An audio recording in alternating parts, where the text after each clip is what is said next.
Assalamualaikum warahmatullahi wabarakatuh. Waalaikumsalam warahmatullahi wabarakatuh.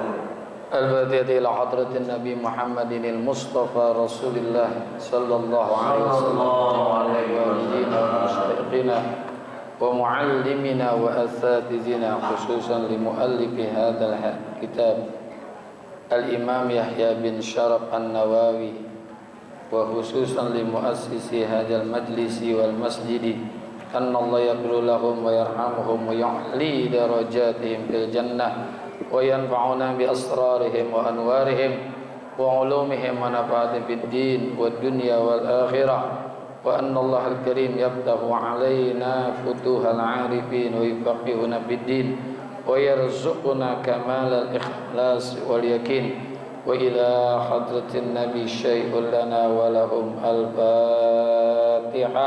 A'udzu billahi minasyaitonir rajim. Bismillahirrahmanirrahim. Alhamdulillahi Rabbil alamin arrahmanir rahim maliki yaumiddin. Iyyaka na'budu wa iyyaka nasta'in siratal mustaqim siratal ladzina an'amta 'alaihim ghairil maghdubi 'alaihim waladdallin. Ya Rabbi bil Mustafa balligh maqasidana waghfir lana ma madha ya wasi'al karami. Ya Rabbi bil Mustafa balligh maqasidana waghfir lana ma madha ya wasi'al. Ya Rabbi hayyi lana min amrina rashada waj'al ma'unatakal husna lana madada. Ya Rabbi bil Mustafa balligh maqasidana waghfir lana ma madha ya wasi'al. wa la takilna ila tadbiri anfusina فالنفس تعجز عن إصلاح ما فسدا.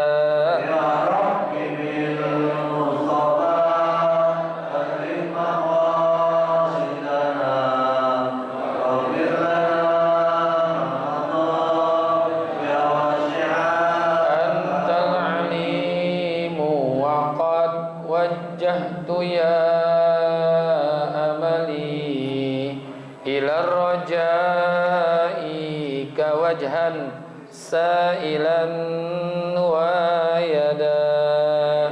Ya Rabbi bil Mustafa balligh maqasidana waghfir lana ma madha ya wasi'al karam. Walirrajai thawabun anta ta'lamuhu faj'al thawabi dawa masitri li abada.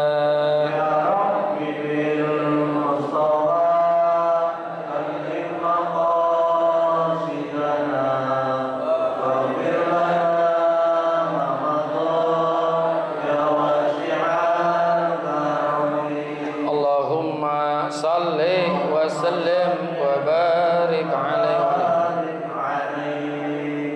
Bismillahirrahmanirrahim. Alhamdulillahilladzi ja'ala ta'limana ta'liman mubarakan fi tuli hayatina wa ja'alahu sababan li husnil khatimati fi akhir umrina. Wassalatu wassalamu ala Taha Muhammadin sayyidina wa ala alihi wa sahbihi humul khudala'i wal kurama. Amma ba'du, ma'asyiral muslimin wal muslimat, hadirin wa bapak, hadirat ibu-ibu jamaah yang semoga kita semua dimuliakan Allah Subhanahu wa taala. Bil khusus para guru-guru kita, Bapak Kiai Haji Dr. Randas Muhammad Ja'far yang selalu kita doakan mudah-mudahan beliau sehat, panjang umur, diangkat penyakitnya, diberikan kesembuhan sehingga bisa memberikan ilmu kepada kita dan membimbing kita ke jalan yang Allah SWT. Guru kita Bapak Kiai Haji Farah Furqan, Ustaz Kiai Haji Abdul Hamid Mustafa Al-Hafiz dan segenap pengurus Majelis Ta'lim Ukhuwah Islamiyah dan pengurus yayasan serta Masjid Al-Jihad yang semoga semua dirahmati Allah Subhanahu wa taala. Alhamdulillah pagi hari ini Allah berikan kepada kita nikmat iman, Islam, hidayah, taufik, sehat, afiat dan kesempatan hadir di majlis yang penuh keberkahan ini. Mudah-mudahan hadirnya kita mendapatkan ilmu yang manfaat. Lanjutan bacaan kita pada hadis yang ke-29. Wa bis sanadil muttasili ilal imami muhadditsi rahimahullah wa adaman naf'a bihi wa bi barakati ulumihi wa bikum fid daraini amin. Qala radhiyallahu ankum an Mu'az bin Jabal radhiyallahu anhu qala qultu ya Rasulullah akhbirni bi amalin yudkhilunil jannata wa yubaidni anin nari.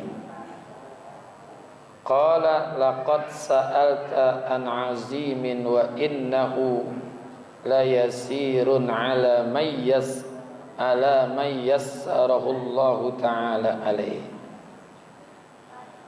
An Mu'az bin Jabalin, dari Sayyidina Mu'az ibnul Jabal. Qala, beliau berkata, qultu ya Rasulullah, aku pernah bertanya kepada Rasulullah, akhbirni bi amalin yudkhilunil jannata wa yubaiduni anin nar. Tunjukkanlah, beritakanlah kepadaku satu amal yang amal itu membuat aku masuk ke dalam surga dan menjauhkan diriku dari neraka. Ini pertanyaan Sayyidina Mu'az ibnul Jabal. Mu'az bin Jabal juga pernah diajarkan oleh Rasulullah tentang satu doa, Allahumma a'inni ala zikrika wa syukrika wa husni ibadatik. Nabi berpesan kepada Sayyidina Mu'az bin Jabal untuk tidak meninggalkannya seusai sholat. Allahumma a'inni ala zikrika wa syukrika wa husni ibadatik. Dan Sayyidina Mu'az bin Jabal juga salah seorang sahabat yang dipercaya oleh Rasulullah menjadi ketua panitia zakat ketika sudah ada di kota Madinah. Ini ketua dia nih. Ya, jadi apa sih namanya? Panitia zakat lah, ketuanya beliau nih ya, untuk mengurus zakat. Beliau bertanya, ya Rasulullah akhbirni bi amalin yudkhilinil jannah wa yubaiduni anin nar. Ya Rasulullah, beritakanlah kepadaku amalan yang membuat aku masuk surga dan menjauhkan aku dari neraka. Ini pertanyaan biasa sebetulnya ya. Tapi ada salah satu sahabat Rasulullah yang bernama Sayyidina Huzaifah ibnul Yamani. Huzaifah ibnul Yamani ini memang kualitas kesahabatannya lebih tinggi ketimbang Sayyidina Mu'az. Kalau Sayyidina Huzaifah ibnul Yamani, beliau itu bertanya kepada Rasulullah justru terbalik. Ya Rasulullah, akhbirni bi amalin yudkhilinil naro. Ya Allah, tunjukkanlah, ya Rasulullah, tunjukkanlah kepadaku amalan yang bikin saya masuk neraka. Wa yubaiduni anil jannah, dan amalan yang membuat aku ini jauh dari sorga. Hebat gak pertanyaan itu? Sayyidina Huzaifah ibnul Yamani justru terbalik, minta ditunjukkan oleh Rasulullah amalan yang bikin masuk neraka, sehingga ketika disebutkan oleh Rasulullah dia tinggalkan itu. Bukan pengen diamalin, bukan pengen dikerjain, justru ditinggalkan sama dia. Nah, ketika disebutkan amalan-amalan yang bikin masuk, yang jauh dari neraka, yang jauh dari sorga, dia kerjain, ya, dia usahakan melakukannya. Jadi minta ditunjukkan oleh Rasul amalan-amalan yang bikin masuk neraka. Ketika ditanya, disebutkan, ditinggalin. Tuh. Karena memang Muaz bin Sayyidina Huzaifah ibnul Yaman ini punya karomah. Salah satu karomah yang diberikan oleh Allah kepada Sayyidina Huzaifah adalah bisa melihat dengan basirahnya ketika lagi kumpul-kumpul dengan para sahabat-sahabat. Dia bisa tahu mana orang munafik, mana yang enggak munafik. Dia bisa tahu. Kalau di dunia kepolisian namanya lie detector, alat uji kebohongan. Jadi kumpul-kumpul dia tahu nih, oh ini munafik, ini enggak, ini munafik. Dia bisa tahu. Dan beliau itu hidup sampai pada masa Sayyidina Umar ibn al-Khattab. Ketika ada orang yang meninggal, Sayyidina Huzaifah enggak ikut nyolatin, Sayyidina Umar juga enggak ikut sholat. Karena dia tahu, oh ini orang munafik ini, enggak disolatin, ya. Enggak ikut sholat beliau. Nah, kali ini Sayyidina Muaz minta ditunjukkan amalan yang bikin masuk surga jauh dari neraka. Qala laqad sa'alta an azimin. Rasulullah menjawab, engkau telah bertanya tentang urusan yang besar. Amrun azim, an azimin, tentang sesuatu yang besar. Kenapa dijawab seperti ini oleh Rasulullah? Karena ini merupakan pertanyaan yang luar biasa nih. Kepasehannya juga tinggi nih. Jadi fasahatihi fa innahu awhaza wa ablagh. Pertanyaan Sayyidina Muaz ini adalah merupakan kelugasan dia, kehebatan dia di dalam bertanya begitu sangat mantap, bahasanya cakep, bahasanya bagus. Ini kan bahasa cakep ini. Ya Rasulullah, akhbirni bi amalin yudkhilunil jannah wa yubaiduni anin nar. Ya Rasul, tunjukkan kepadaku amalan yang bikin saya masuk surga dan jauh dari neraka. Ini pertanyaan yang luar biasa, sehingga Rasulullah itu kagum dengan pertanyaan ini sampai beliau menjawab, laqad sa'alta an azim. Engkau telah, sungguh kamu telah bertanya tentang perkara yang besar, perkara yang penting. Rasulullah menjawab, wa innahu la yasirun ala may yasarahullahu ta'ala alaih. Sesungguhnya hal tersebut adalah sungguh perkara yang mudah, dan juga orang yang Allah telah mempermudah hal tersebut atasnya. Ini pertanyaan apa namanya? Kerjaan gampang. Kalau pengen masuk surga gampang. Pengen jauh dari neraka juga gampang. Tapi ala may yassarahullahu alaih, terhadap orang yang Allah mempermudah hal tersebut. Allah kasih kemudahan. Dengan apa? Dengan hidayah dan taufik. Makanya perlu kita juga hidayah, perlu juga taufik dari Allah. Taufik itu kan pertolongan Allah, muwafaqah. Hidayah perlu kita minta. Makanya ada ayat yang kita baca, ihdinas siratal mustaqim. 17 kali kita baca itu sehari semalam di dalam sholat. Tunjukkan kepada kami jalan yang lurus. Dan hidayah ini kan ada 5, ada yang mengatakan 4, ada yang mengatakan 5. Yang pertama adalah hidayatul wijdan. Hidayah berupa naluri, insting. Ini nggak perlu kita minta ini mah. Semua manusia diberikan insting oleh Allah. Bahkan binatang juga ada instingnya, ada nalurinya. Bahkan ada naluri yang tidak dimiliki oleh manusia tapi dimiliki oleh binatang. Kalah naluri manusia dengan naluri binatang.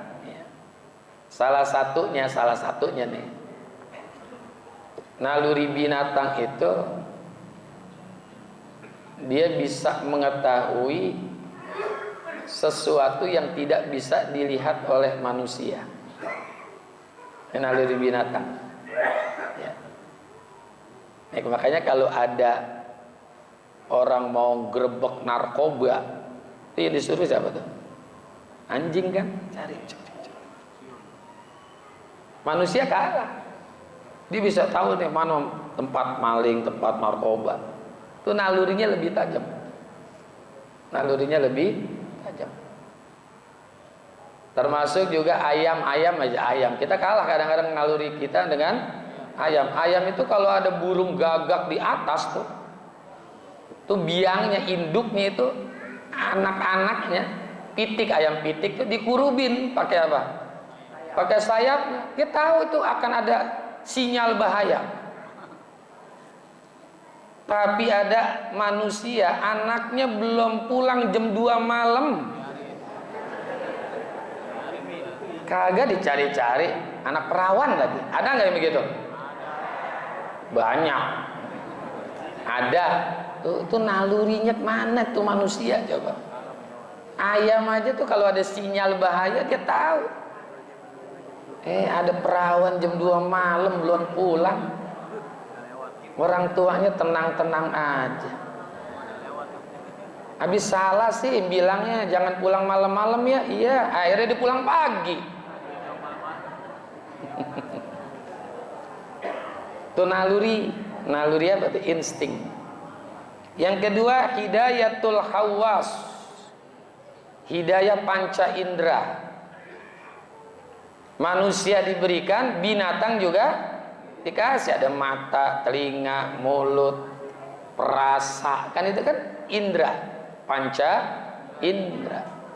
Lagi-lagi kadang-kadang indera manusia kalah dengan indera binatang. Tuh ayam bisa tahu ketika jam 3, jam setengah 4 sampai jam 4 malaikat lagi turun. Karena di saat seperti itu Allah sedang menurunkan rahmat melalui para malaikat yang tahu ayam. Makanya ayam suka berkokok ketika jam 3, jam setengah 4. Karena ayam itu sedang melihat malaikat turun membawa rahmat. Yang dibawain rahmat orangnya lagi ngapain?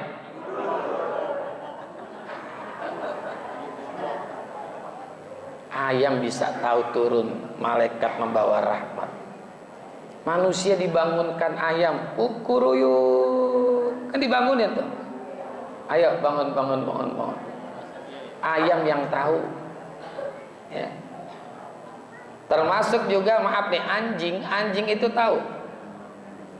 Ketika ada anjing menggonggong, anjing itu sedang melihat setan. Makanya jangan sampai pulang ngaji digonggongin anjing. Setan baru pulang ini nih, ngajinya kagak ikhlas. Makanya ketika ada ya ayam berkokok, kita disuruh minta yang baik-baik, kata Nabi. Minta yang bagus-bagus. Karena ketika ada ayam berkokok, ayam itu sedang melihat malaikat turun membawa rahmat.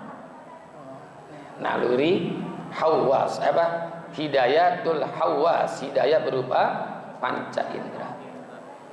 Yang ketiga yang gak perlu kita minta juga, hidayatul akli, hidayah akal.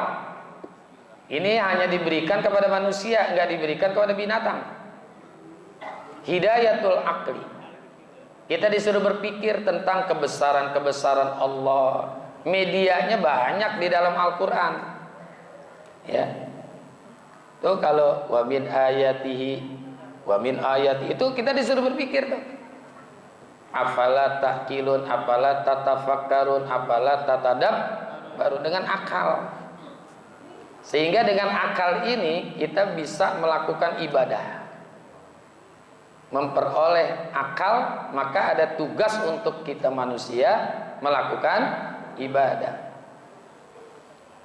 Wa ma khalaqtul jinna wal insa illa liya'budun. Tuh kenapa? Karena ada akalnya. Itu hidayatul akli. Sehingga orang-orang Mu'tazilah mengatakan, orang Mu'tazilah nih, misalnya Allah tidak turunkan nabi, Allah tidak turunkan kitab untuk manusia, manusia itu sudah wajib melakukan ibadah dengan bermodal akalnya. Itu kata orang Mu'tazilah.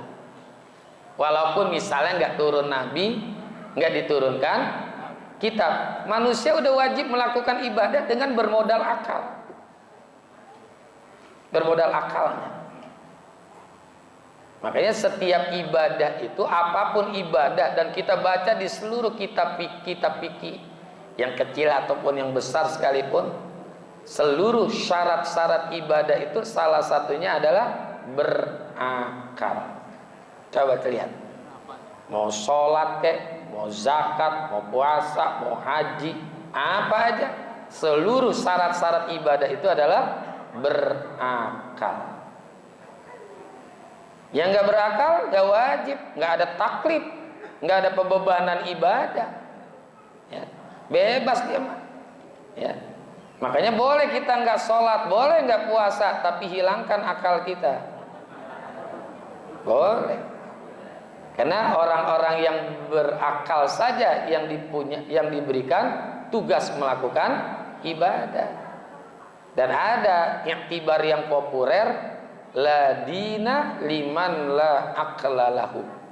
Tidaklah beragama bagi orang-orang yang tidak memiliki akal. Artinya kewajiban agama itu hanya diberikan kepada orang yang berakal.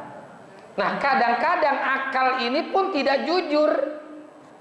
Maka dibutuhkan lagi hidayatud din.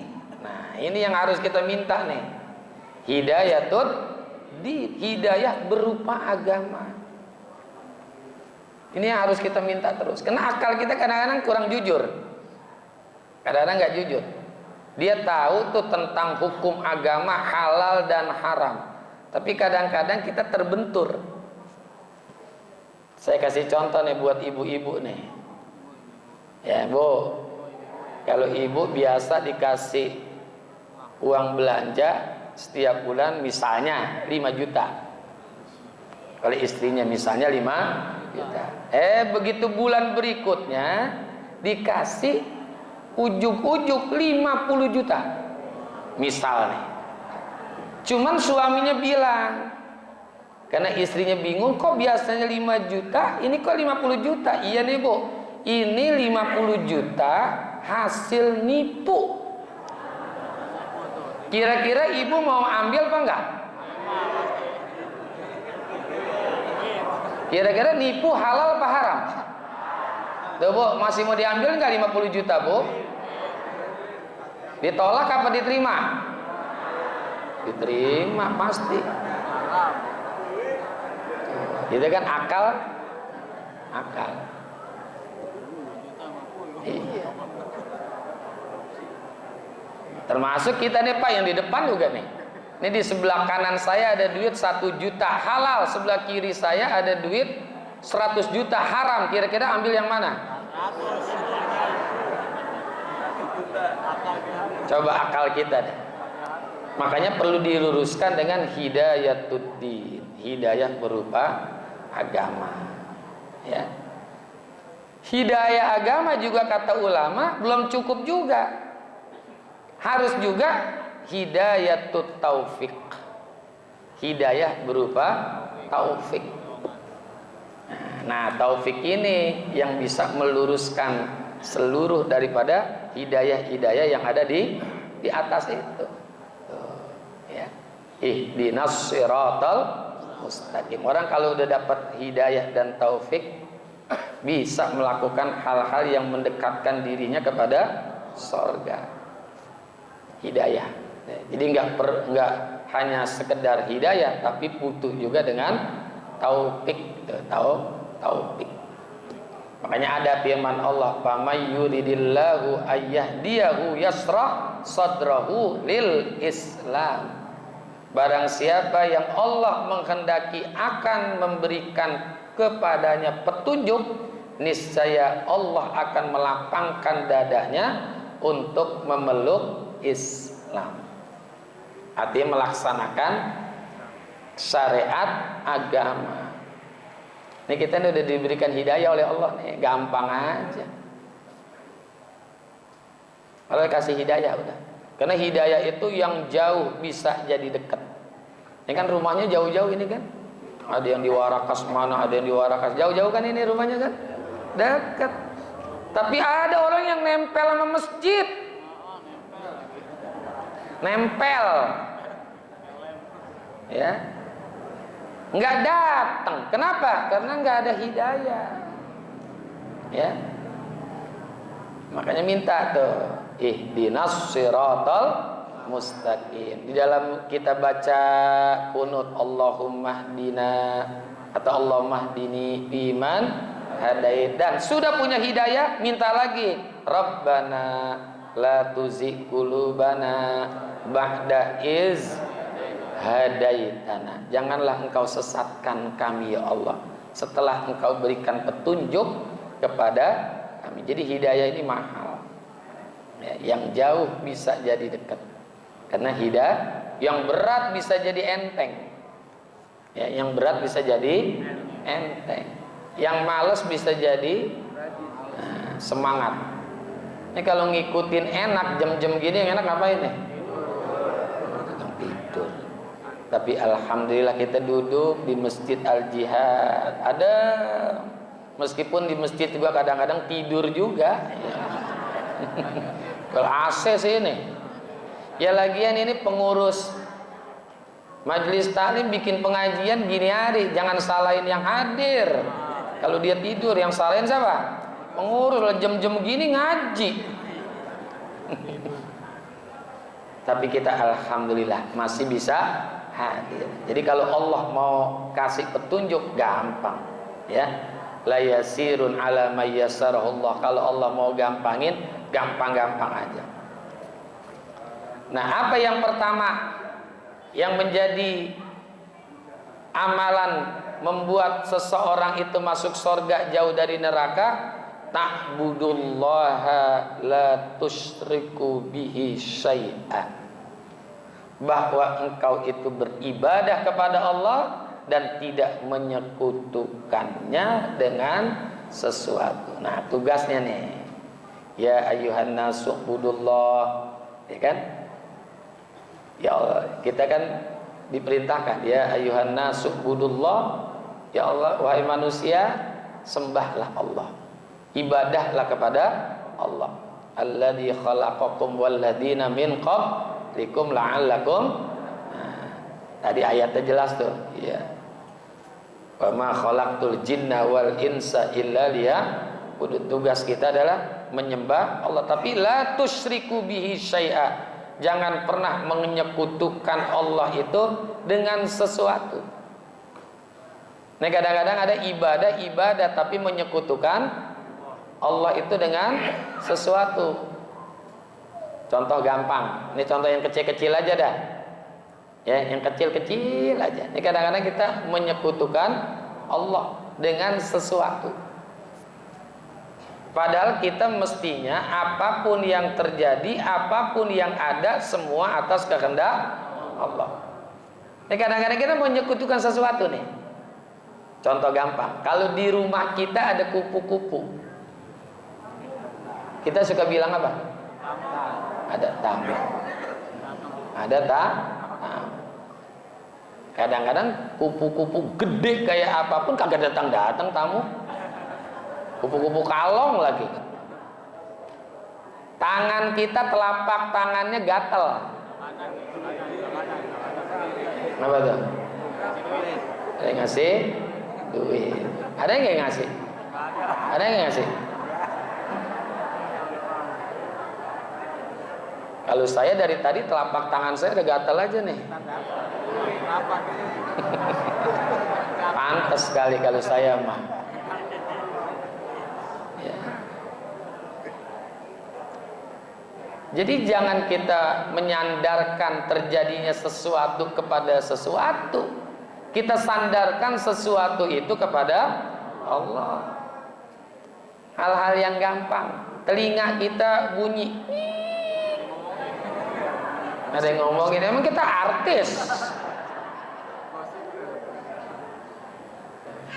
Katanya ada yang ngomongin.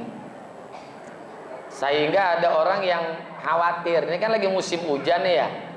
Lagi musim hujan. Ketika dia mau mengadakan acara resepsi, hitanan atau pernikahan, di atas mendung. Wah. Di atasnya mendung. Khawatir nggak? Khawatir. Supaya jangan turun hujan, celana dalam bininya dibuang ke genteng. Takut hujan. Ada yang begitu? Ada?